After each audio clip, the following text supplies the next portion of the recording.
Welcome to the WeTransform show, a show where we meet real life transformers and know their stories in the first person because we know that we all can transform and there is no right or wrong time for transformation. Today our guest is Sanae Floyd, who is joining us from Leeds in UK. Sanae is a business breakthrough coach and a sales expert, and she's on a mission to help people experience the peace and prosperity that comes with true alignment. We have a lot to learn from Sanae today. Let's welcome Sanae to the show. Sanae, welcome to the show today. How are you? Oh, hey, Alok. Thank you so much. I'm really excited to be here. It's wonderful. I'm really thrilled, Sanae, and I feel like I'm talking to my future mentor today, and I tell you why. So, whenever I saw your video on LinkedIn or a live, and many times I felt that, how do you really know what I'm going through? Why are you talking to me as if you're talking to me right in a one-on-one session? Because I was building my business, I was building my coaching business in the last 1 year, and most of the content you shared was like directly coming to me. I always said, "Oh my God, what is happening? How do you know? What do you do? What?" I'm stalking you. Yeah, and I think before even I start my interview, I want to ask this question: how do you do this tonight? I think it comes from a place of knowing because I was there. I've started a business. I've started a coaching business online and felt the roller coaster ride of emotions very acutely.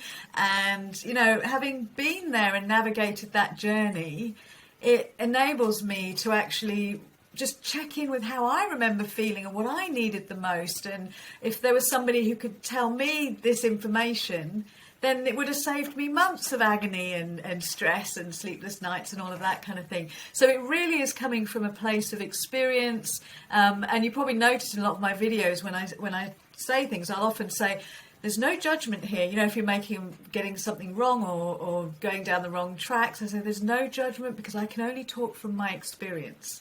And so I know that this is something I've done or I lost months doing this particular mistake. So, yeah, it's because I've been there, Alok. Wow, and I think and that's incredible. And it is what is needed. I'm a big believer in clarity. And it's not that I have it, but I'm seeking. And I know people, when they get clarity, they get power. There is a secret inside that. And when you bring clarity in your videos or in your message, a lot of people get hate. Nice, thank you.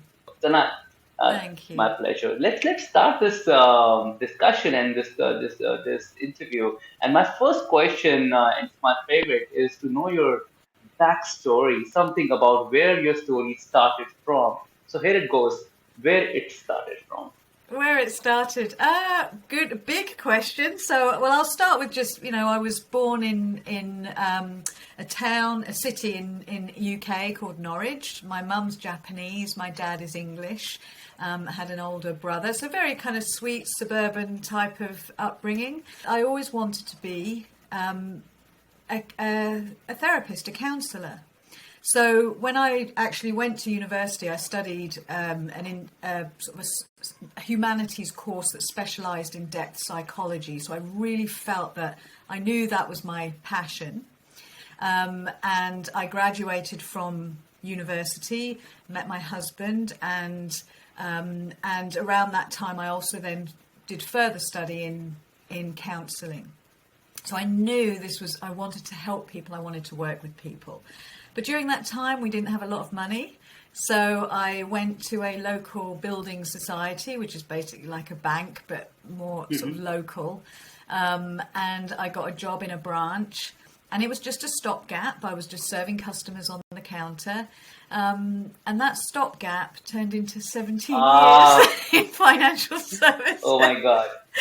That old chestnut. So I completely lost myself. And I think part of what was going on around those years was I didn't have much self-belief and confidence. So I climbed the corporate ladder, and every couple of years I thought, what am I doing? This doesn't feel right. And I threw myself into my work and I got qualified. I've got all these, financial advisory and mortgage advisory qualifications coming out of my ears. But there was something, always a sense that there was more. You know, it's a common theme, I think, and I really felt it, but I never had the guts to make the leap. And I think that in terms of kind of where the story starts, it might really be in those years, because I think when you are not living in alignment with what you're here to do and really harnessing your gifts, everything suffers. So being in that situation for quite a while, completely sleepwalking through life, I had my children and that was all great, and the wheels started to fall off bit by bit. So my marriage started to break down. And as a result of that, I was at the top of my game in my corporate. I became a senior branch manager. I was at the head of flagship branch in our city. I was there for 3 years. The wheels started to fall off there, so I was dropping the ball at work, losing that leadership that I'd built up over sort of previous 15, 16 years. And things just started to crumble. And in the process of separating from my marriage, long story short, something went wrong and I lost my home in the process. So I won't go too deeply into that. But in that process, I found myself in a home that I didn't choose, that was pretty much uninhabitable. And so it was not inhabitable. My children couldn't live with me. So when I walked into that house for the first time after I, got the keys and realised that this was where I had to live, I completely just had a complete meltdown. There was no kitchen. Kitchen was stripped bare. Water was brown that was coming out from the taps. When I moved in, within a few weeks, because there was movement in the house by me, the ceiling collapsed. And there was water gushing. It was probably the most agonizing it was about 6 to 9 months. And during that period of time, I still went to work every day. I don't know how I kind of got it together, but your adrenaline just kicks in. So every day I went to my day job, and every evening I got my scruffs on and I just started stripping walls, sanding floors, ripping up carpets, and I learned how to do DIY home improvements. I'd never done anything like that before. And so in that process, within a few months, the house was then in a position for my children then to move in with me. They were 10 at the time.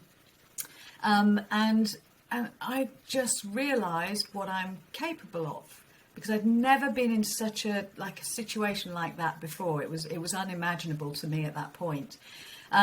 So what happened once the house was done, there was a few other things going on in the background, but once the house was done, and other things started to plateau and settle, the dust was settling, my brain then just went, bye. And I checked out, because I'd been running on adrenaline for all that time, that I then just had a complete breakdown. So I say it was for about 6 months, I completely checked out of life. I was depressed, I had PTSD, I was diagnosed with anxiety, and I just sat in a dressing gown in this house for probably about 4 or 5 months. And this was in 2014. And during that time, I was on medication, but I didn't want to be, and I was offered CBT, cognitive behavioural therapy, from my doctor. But I didn't take that. For some reason, I just went online and I Googled life coach. I don't know why I did that. Something pulled me. I thought there's something else, and I'd had experience of coaching through work. So I contacted this life coach, a guy called Andy, and he was like an angel. He showed me a complete 180 perspective, and I just feel like he metaphorically saved my life. It was just an incredible experience being coached by this guy. He's a master NLP practitioner, so he really had all the tools to support me through that process. And I just felt, as I came out of that, I felt completely different. And I do remember the last conversation I had with him was, Andy, what now? my whole life is different. You know, I'm not married anymore. I'm single. I'm in a new house. My address has changed. My name has changed because I went straight back to my maiden name, but I'm still going to the same job. That feels wrong, you know, on every level. It feels like there's something still tying me to the past. And he gave me the best advice. He said, "You've asked the question. You've asked, what's my purpose? What's next for me? You'll get your answer. Oh my God. It's just percolating." And he said, "You'll get your answer in a chance conversation or a lyrics of a song you'll hear or a film, but you'll get your answer. Just be patient." And I'd never heard that kind of language before, you know, the language of sort of spiritual sort of language like that. It was about a month later I got my answer, and it came in the most incredible way.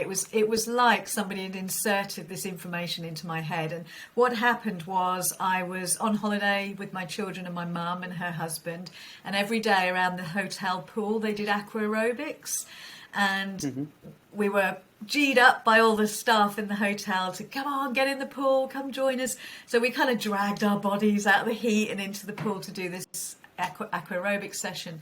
And this guy came up and he was full of energy and a silly afro wig on, and he was jumping up and down.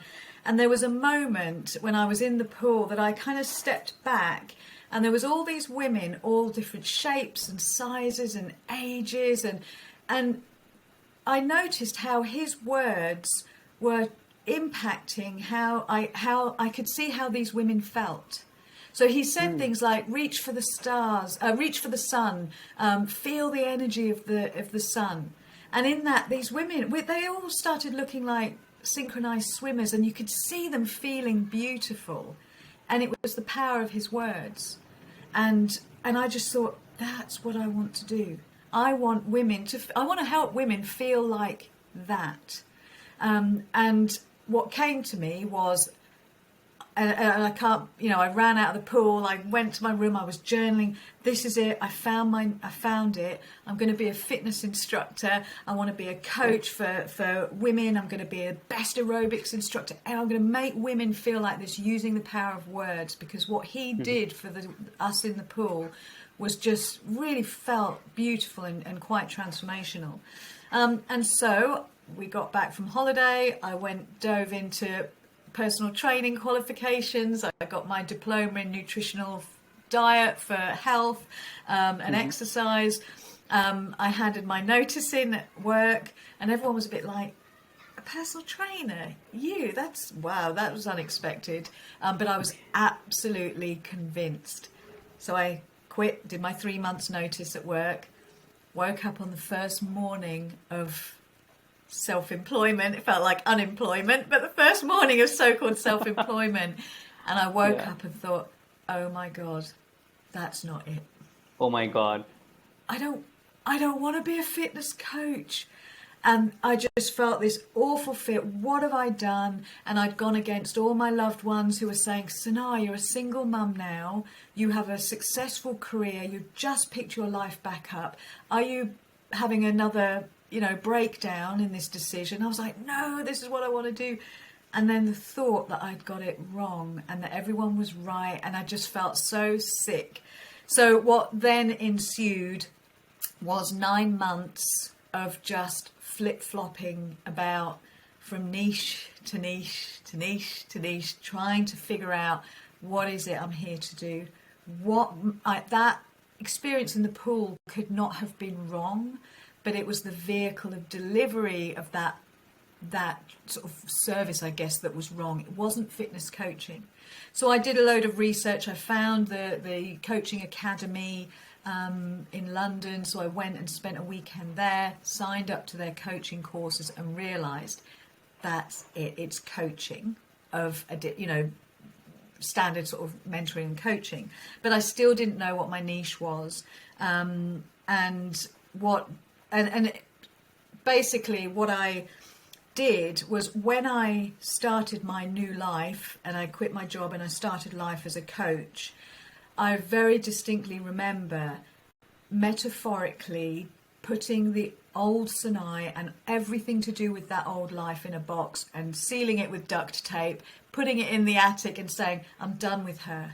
That weak woman for all those years, no self-belief, I'm done with her. This is my new life. Draw a line in the sand. And that was a mistake, because when I was flip-flopping around trying to figure out who am I, what's my niche, I was trying to start from a blank slate without realizing that everything I just metaphorically packed in the box was everything I bring to the table as a coach. All of the skills, the knowledge, the experience, it's all in there. So it was then that I had that really powerful kind of breakthrough, the next sort of level of transformation, where I felt completely aligned, because I realized that everything I went through was for me, in order for me to be at this point, in order to help others. And so that was when I really stepped into complete alignment. And the reason I kind of went into the sales, I started off as a sales coach, breakthrough coach and sales coach, was because in financial services I was a sales manager for 17 years. So when I was at the coaching academy and I was making lots of new friends, and we were all fluffy coaches, and we were all like talking about our dreams and goals, and it was wonderful. They were like my people. One of the biggest things that I noticed was they were all terrified of selling, and they all said, oh, how do I ask for money, and I'm scared, and I feel out of integrity, and I feel pushy, and I hate selling. And I was like, guys, it's so, it's beautiful and it's easy, and that's when I suddenly connected the dots to say, I've been 17 years in sales. That's my vehicle. I can coach, I can help people feel amazing through the vehicle of sales, and with the people I love the most, coaches. And so slowly all the dots started to join up, and then I realized that, well, I hadn't been living my passion and my purpose for all those years. That's the biggest pain. So even for a coach who's not aligned with their niche, that's the pain, because they're not aligned with their passion and their purpose. It is. And Sanae, this is so important, and I can relate so well with this story. In fact, I also did one stop that, okay, I'll do just some job and I'll then do something which is more meaningful. And it took me 8 years to realize that I'm here for my last 8 years. The longest stopgap. It happens a lot, but I can relate so well with this. And my next question was normally to people is tell us about your transformations, but I'm not going to ask you, because you are already expressed more than 2 to 3 transformations here. I can see them coming. So instead, I would ask something else now, and I feel it is very important question. The question is that a lot of us are still struggling to find our niche.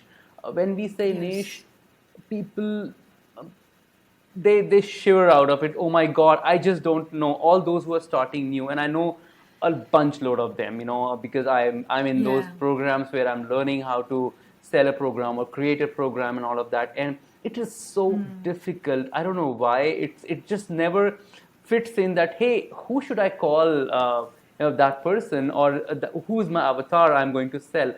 Is there a trick to find this? Tell us something about it. Yeah, okay. So the first thing I want to just say is why it's so difficult. There's a reason it's so difficult, because in my experience, let me just backtrack a moment. We are all born with a gift. I believe that wholeheartedly, sincerely.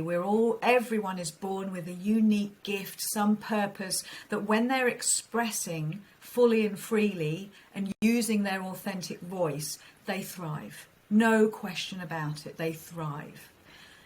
So, but as children, we often learn to dampen down, because we get told, you're too much, don't be silly, don't be noisy, you're not enough, or that we learn to kind of dim our lights because it's inappropriate when we're little, and so we learn to conform, to dumb down, to quiet that authentic voice, and that becomes conditioned. So when we're at this juncture in our lives and we're thinking, right, I really want to connect to my passion and my purpose, because I believe your niche and your ideal client is your passion and your purpose. So when you're trying to connect to that, it's very difficult, because you've been conditioned to believe that part of you, when you express it, it's inherently unsafe. It feels so unsafe. So it's really, that's the reason I think that we find it so difficult. And so when I take my clients through the process of kind of unpacking that box and bringing it to the surface, it's like complete transformation into just their energy and the glow and this like eureka clarity. So the process really, it's like I said, when I discovered that I packed it all away in that box, that's the first thing. It's really understanding that your ideal client avatar is always you. Always. Wow. Always. It's you. It's you from a previous point in your life. So that's how you're able to create communication that speaks so powerfully to that individual. They have and the other thing is you're creating your ideal client avatar from within you, not trying to piece together an avatar from outside of you. People gather all these characteristics from people they know, their best mates or clients they've had in the past that they really liked. And they kind of patchwork this Frankenstein's monster of an ideal client avatar. But that never works. It's too messy. It's not clear enough. Your ideal client is inside of you. And so when you can and I take my clients through a process where they go really silent and I ask them I bring in a soulmate and I get them to describe the soulmate and what characteristics that person has. And as they describe it, we recognize they're describing themselves. Because who do you want to hang out with the most? It's somebody who's just like you. And then we go to the next level of the process where we say, all right, just go with the gut. What's the biggest struggle they're having? And they'll get an answer because they're in this quiet state of mind. The conscious mind is quiet, so they allow the answer to come up. And in terms of the niche, I always think there are two really powerful pieces to the niche. It's the vehicle of delivery. So for me, I chose the wrong vehicle, fitness. I wasn't passionate about fitness. I knew nothing about fitness, really. But what I'd had years of experience was sales and selling. So that was I was credible in that way. So I knew how to sell and I could teach selling. So that was my vehicle of delivery. And then the second part is the gift. Wow, when you combine your unique gift with your experience, your skill set, you have a very powerful proposition.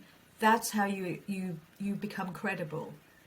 So when I look at what's my gift, it was born out of not living my passion and my purpose for so many years and being in that struggle.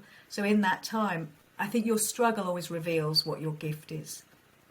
Because the universe will present to you struggle after struggle after struggle with a theme. There's always a theme to your struggle. And when you can look at what's the theme, you realize the universe was sending me all these struggles so I can hone my gift. And when you ignore it and you would dismiss it and you say, oh, it was just a struggle in my life, then the universe will send you another smacker and another one until it just has to shake you and send you the mother of all challenges to shake you and wake you up. Yes. So now I'm mesmerized. I just forgot what I'm going to ask next. So Bless you. It's like I'm talking to an angel and she's solving problems one after another. I'm true. Sanae, you also spoke about, and I really felt this, you did a program in Facebook some days back where you were talking about paid in full, and you very strongly spoke about getting over that debt mindset and getting over the relationship with money and abundance, getting abundance in your life. It was incredibly powerful. And while I'm asking this to you, it's a privilege to ask you this. I know a lot of people listening to this will be struggling right now. And they just are living, they have used to be living with pain and they are just not getting rid of it. As if you're used to that back pain and it's like life is going on with it.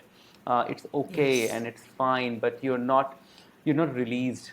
So what to do in that case? And tell me first of all your epiphany, how you realized this whole paid in full thing. Yeah, thank you. So this was a very unexpected revelation to me. I'd been in debt my entire adult life. Every year I'd set a New Year's resolution that this year I was going to be out of debt, because I hated it. I hated it with a passion. I hated my debt. And, you know, the clue is in the sentence that every year I set a New Year's resolution, because every year I didn't get out of debt. And especially when I started my business, in those first 9 months of flip-flopping about, I was running out of money very quickly, because I had some money set aside when I quit my job. That drained, and I started to get into debt. Then I did that thing that so many entrepreneurs do, grasping at the next course and the next shiny object, and using my debt, using my credit cards, hoping that this was going to be the magic solution that would wipe out all my credit cards and give me abundance forevermore. And that never worked. So March 2018, I maxed out on my largest credit card, which was about 18,000 at that time. And I had no clue that I was up to my limit, because I was in a state of denial. I hated it, but I avoided looking at them. I was just, you know, proverbial ostrich with the head in the sand when it came to my debt. And so there was a point where I hit rock bottom and realized that unless I do something, because, and let me just add in here, I tried everything. Every repayment strategy. This was not through lack of trying. I was affirming I'm debt free. I was doing all the repayment strategies. I'd invested in different courses about inviting money in. I'd been doing budgeting apps. Everything I tried failed for me. And so I was like the perpetual dieter, never able to lose weight, or maybe getting rid of some and then bouncing back even more. Yep. So there was this whole pattern of self-sabotage. So when I hit rock bottom and I maxed out and I drained all my credit limits and there was nothing, I had to face up to how much I was really in debt. I thought it was about £35,000. It was more like £50,000, which was, again, the shock of my lack of awareness. So in that devastation and kind of that moment, I made a decision, and it was a very powerful decision. And the decision was, I'm going to get out of debt within the next 6 months. I'm going to pay this 50K off. And if I do that, and I don't know how, but if I do that, then I'm going to share with the world how I did it. Wow. And that was it. I just decided. And so the way I did it was I put myself in what I call a self-imposed experiment, where I tracked myself every single day, every thought, every emotion, every behavior around money, how I spent money in shops, how I felt around money. So, and the biggest realization, and this is the thing that I really want people to hear, when we are suffering from debt, we've given debt meaning about what that debt means about us as a human being. And it's false, but it feels very, very real. So debt is just debt. It has no meaning at all. But in our society, in most cultures, debt is deemed bad. And it's even called bad debt. Credit cards is called bad debt. So we've grown up to believe that debt is bad. So if we start to get into debt, even just a little bit, we look at that debt and immediately we have a frequency, a vibration called shame, because we have this debt, we're bad. Yeah. And so what then happens is we start to perpetuate more to feel ashamed about. And if debt is the subject of your shame, you're going to attract more debt. It becomes a cycle, a perpetual cycle. And so I was vibing at shame off the scale, and I didn't know this, but when I sat with my debt situation and I allowed myself to feel what I felt, because up until that point I'd swallowed it down, I'd pushed that horrible emotion away, I didn't want to feel it, that's why I was in avoidance. But when I allowed myself to feel the emotion, first thing it overwhelmed me, and I was crying and shaking and all this sort of very charged energy came up. But then what came up was words like, you're a loser, you are out of control, you should be ashamed of yourself. So all these words came up, and I was able to observe those from almost like an observant point of view. And when I looked at those words, I thought, if that's how I'm talking to myself and I'm vibrating at shame, and I just Googled shame as a vibrational frequency. It's the lowest frequency. It's such a dense, low-level frequency. It's just above death. It's awful. And so that was for me. When I cleared the shame, my debt started to diminish month after. It was like, this is unbelievable. I cleared it just over 6 months. It took me just over 6 months. And it was just the most profound, and I would say it was the most spiritual experience I've ever had, because I suddenly realized there is this infinite intelligence, and I realized our power to create our own reality. And actually I really recognized why we don't get the results we want. It's all internal. You can have the most brilliant strategy. I tried everything, but if you have this stuff in your system, that's what's preventing you to get the results you want. And it takes you these manifestations, and these beliefs are so magical that for most of the people it really sounds magical as well. And then what happens is that people say, hey, I was affirming, I was manifesting this, but it still didn't happen. That makes people non-believers, and somewhere there is a very thin line between those who get it and those who, basically I'm talking about the secret, so those who get the secret and those who just don't get it. But it's I think it's a very there is science behind it, and this is much more than a normal thought process. Absolutely, you're right. There is science behind it. More and more now, it's being backed. But so one of the things that I discovered was through this process, and really kind of thought, wow, this is huge, was just simply your results never lie. They never lie. So if you are desperately trying to manifest something and you're not manifesting something, you've got to look at, well, what am I manifesting instead? Well, I'm manifesting the lack of the something that I want. So you've got to look at, what result am I creating?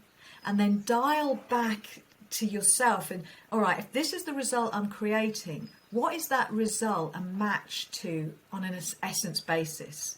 So in a very quick example, when I was in my Petri dish, as I called it, for 6 months, and I was tracking everything, I hadn't been running. I'm a runner, and I had fallen off the running wagon for a good 2 years, and I was starting to really realize that running was a real source of joy for me. So I set myself a goal. I started running again. 7 days, great. 14 days running every day. It was beautiful. 21 days, loving the running. On day 22, I twisted my ankle and I tore a ligament, and I was in an absolute excruciating pain. And I hobbled home and I rang the hospital, and it was excruciating. But they said there's no damage. It's just a torn ligament. You have to put your leg up for 2 weeks or whatever and relax. So most people think, oh, that's an unfortunate accident. But because I was in this Petri dish, I had to figure out, I attracted that. How? What does that mean? So when I sat and looked at, all right, you've got to look at how something makes you feel. That's the key. So when I looked at, all right, this accident, so-called accident, how is it making me feel?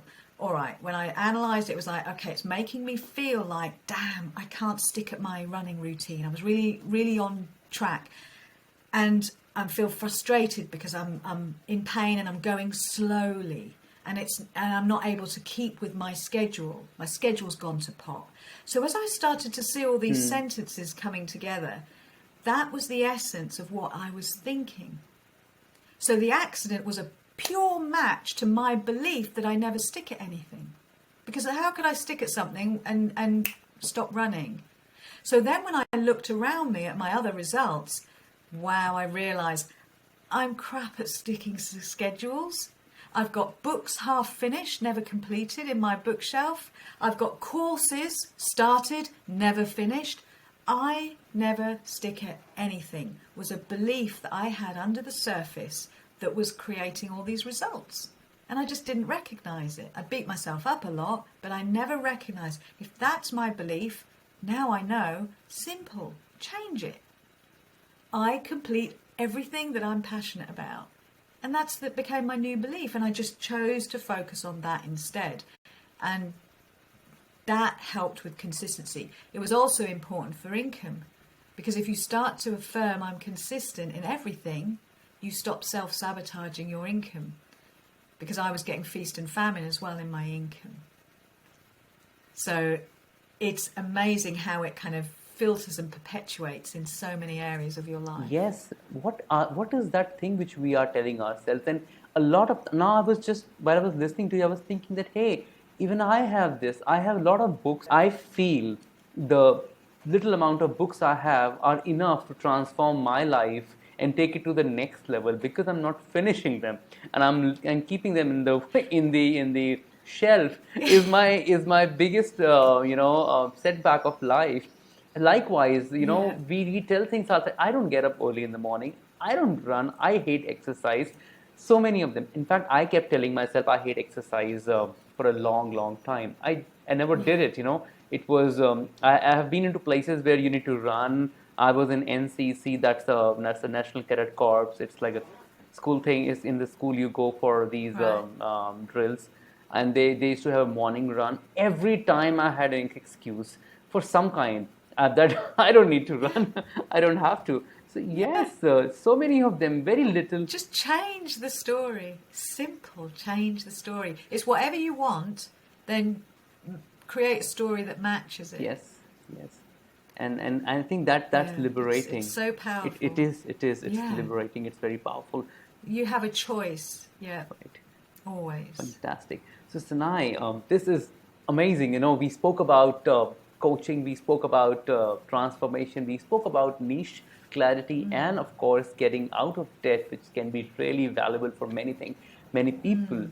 Now tell me something, that what are you working on? How are you helping people these days? What is it? Thank you for asking. I've just completed the second edition of my book, Paid in Full. So when I went through that process, I tracked, I journaled, I recorded the steps I took, and then the book was published, became a #1 bestseller. And after that, I then started to see more about why these processes worked. So I felt I wanted to then create a second edition to actually explain how and why each of these processes worked, to put, like you said, a bit more of the science behind it. So I wrote my second edition, so that's just gone out. So my two main sort of passions, it's always about entrepreneurs. I love helping coaches, consultants in the service-based space. But I have my Paid in Full community, which is a community of people who are ready to kind of break the cycles of debt and get themselves into more prosperity mindset and expanded wealth consciousness. And then my Coach's Business Accelerator, which is my 12-month mentorship, where I work really closely with coaches who want to take their business just to the next level. And I've found in my experience that when I ran 3-month programs, they were great and my clients got results in that time, but as soon as the program ended, they a lot of them went all out at sea and started to self-sabotage, because once you get some great results for yourself, you kind of hit a limit, or the old stuff starts creeping in, and unless you've got that consistency to create lasting change, you're likely to kind of fall down, and it's harder to get back up. So I created the 12-month to be something that holds people steady as they self-sabotage. It's like, oh, we recognize this, we welcome this, because it's going to take you to the next level when you get through it. So they're the things that I'm so passionate about supporting my clients. Fantastic, with. And I'm sure a lot of people will be curious to know more of what you do. So what is the best way to reach you, Sanae? Well, Alok, you found me on LinkedIn. I'm on LinkedIn, I'm on Facebook, and my website, sanaefloyd.com. All of the information about how I help and what I do is on there as well. So yeah, LinkedIn and Facebook are my two platforms. So I'm going to share those links here. So guys, if you really want to know something more about what we just spoke, go ahead and follow her. Yes, the book is called Paid in Full, and I'll share that link as well. I hope it is available on Amazon to download or just to purchase. Yes, great. So, and I'm going to order my copy as well. I feel that I should read it now. I'm still clearing my old debt, which was going on from some time. So I'm one of those who really want to solve it for myself. And Sanae, it was incredible to know all of these things from you today. You shared beautifully. Thank you so and much. we bring this to an end. And is there any message you would like to give to people listening to this episode today? I suppose it's just trust yourself more than you are. Just really lean into you're so powerful, and it's really trusting that you are powerful and you're being supported moment to moment. There is support for you, and it's leaning into that. We're not alone. We have people like you around, so of course we can lean in. Yeah, but also, we're supported as human beings on a spiritual basis as well. Great. Thank you so much, Sanae, for this message. Thank you so much. I love this conversation, and I'm sure a lot of people will love it as well. Thanks a lot for joining today.